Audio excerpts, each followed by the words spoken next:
the house and decided to follow her. She kept on going far and was watching if anyone was following her, which Okeke concealed himself well until she went into a compound of someone who had just buried a loved one. Upon reaching the gravesite, she transformed into an evil witch and dug out the grave. As she was about to bite into the flesh,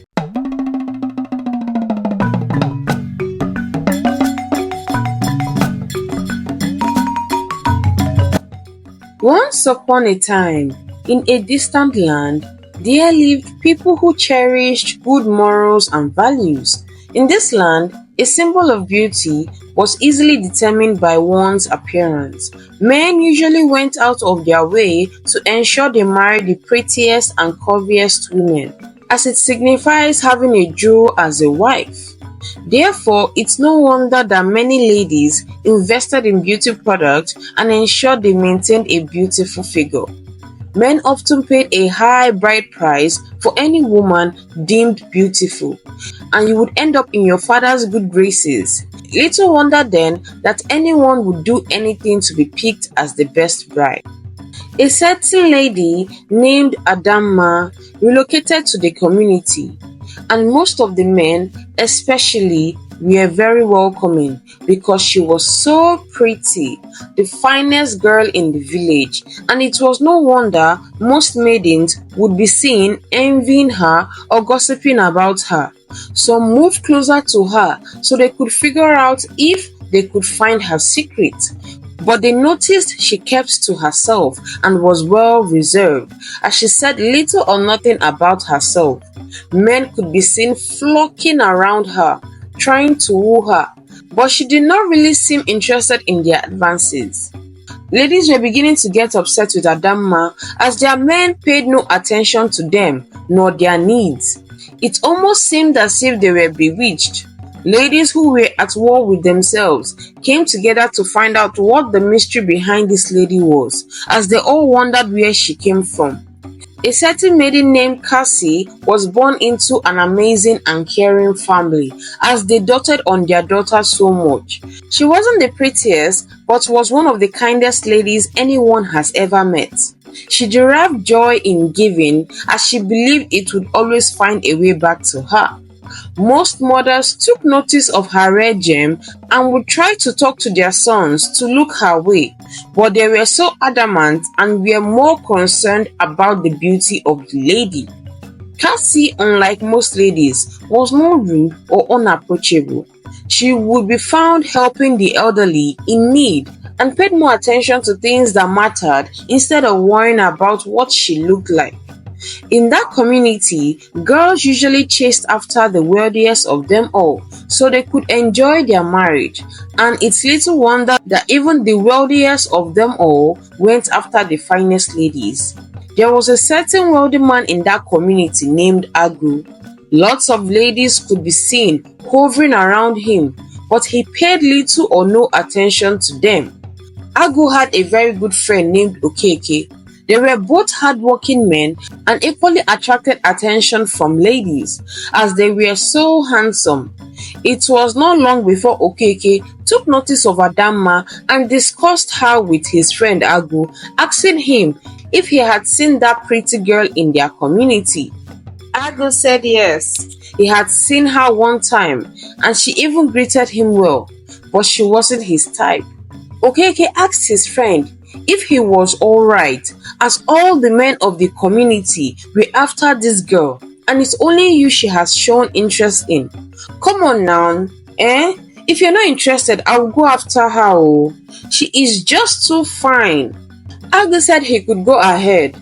Agu noticed of late that Adamma has been stalling him and trying so hard to gain his attention, but he always found a way to dismiss her and equally told her about his friend Okeke, who admired her so much that she should give him a listening ear. But she told him boldly that it was him she was interested in. One day, on Agu's way to the market, he saw a lady on the floor crying. He walked up to her and helped her up, after asking for her name, and she said it was Cassie. "Oh, I have heard a lot about you." She replied with a surprise on her face, saying, "You have?" He said yes, that his mom speaks highly of her. "And you are such a pretty girl." She smiled and said, "Me? Are you sure you know who you're talking about?" He said yes. He then asked her why she was crying. She narrated that she misplaced the money her parents gave her to buy some oil, and she doesn't know how she would tell them that. He smiled and asked her to follow him, and he purchased the oil for her. She was so happy and thanked him so much. "It was nothing. I don't want to see you sad again," he said. "You can meet me for anything." She replied saying he had done enough, that she was sure she wouldn't see him except to thank him again for this. She bade him goodbye and left. The next day, some ladies went to Cassie's house and told her to back off from their man, that they did not want to see her anywhere around him, else they would pay her a visit again and they wouldn't be this friendly. Cassie took their threats to heart and decided to avoid Agu as much as she could. Cassie could be seen avoiding Agu, and Agu one day stopped her abruptly and asked her why she was avoiding him. And she said please, she was in a hurry and would like to leave. Just as she was about to rush off, he grabbed her arm and asked her to stop. She then told him that she did not want to get in trouble with his female friends. He scoffed at laughter and asked, "What female friends? I have none and would love you to be my friend." But she said it would be best if they keep their distance and left in a hurry. Agu, while at home and pondering on what Cassie told him, Adamma visited him with some cooked food and said she made it specially for him. He thanked her and said he wasn't interested in the meal. Just then, as he was about to walk her out of his compound, his dear friend walked in on them and seeing Adamma's face wasn't bright, asked what the matter was. She said, "Your friend refused my meal and doesn't want to invite me in." He held her by the hand and said he was sorry about his friend's manner and promised that he would eat the food and took it from her. She lit up a smile and bade them goodbye. Agu asked Okeke why he collected the food from her, and he said, "Why would you let a fine lady make a scrumptious meal for you and you will reject it? If you aren't interested, well, I am." And they both went into the house, and Okeke ate of the food while complimenting her cooking skills. Cassie one day in her sleep saw an old woman, so dreaded, asking her to leave Agu alone. She wondered who the woman was, and she asked, "Why?" And she said if she doesn't, she might not like the outcome of things. Cassie became so scared and feared for her life. She even contemplated running away from the village if that would resolve the whole issue. She asked herself, what's the mystery behind Agu and all the women wanting him? I don't see anything special except that he is a very nice, handsome man. She smiled as she thought about it, and then she waved her head and said, "Let me avoid him." Soon, all should make much sense to her. Ladies would be seen practically begging Agu to marry them, and it was also making other men jealous. One day, word spread that Agu was having serious financial difficulty in his business, and ladies instantly stopped hovering over him and moved to other men. Okeke, his friend, asked how he could help him get back on his feet as he lost a major investment which had eaten deep into his pocket. He said he would figure it out. With ladies no more interested in Agu, Cassie went to meet him and asked if he was okay, that she heard what happened to him. He lit up a smile when he saw her and said, "Yes, I will figure it out soon, hopefully." As she was still there with him, Adamma came in and asked Cassie what she was doing in her man's house. Agu asked, "Since when did I make you my lady? I would advise you to meet my friend Okeke. He is the one interested in you, not me." She said fine and left. Cassie got up to take her leave and he begged her to stay. She said she only came to ensure he was alright and I can see you're okay. As she was about to leave, He grabbed her back and planted a kiss on her lips. She trembled at his touch and she took off as fast as her feet could carry her. She asked herself what just happened now, still panting as she entered her room. She sat down and thought to herself how much she enjoyed what happened, and she couldn't wait to see him again, even though her mind was judging her and asking her to avoid him. Months passed and things were not getting any better for Agu. He even had to borrow money so he could marry Cassie, the lady after his heart.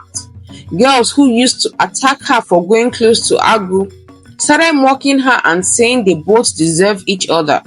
Not long afterwards, his friend Okeke married Adamma after courting her for a while. Agu and Cassie were so happy even in the midst of the little they had, because Cassie also found a way to support her husband.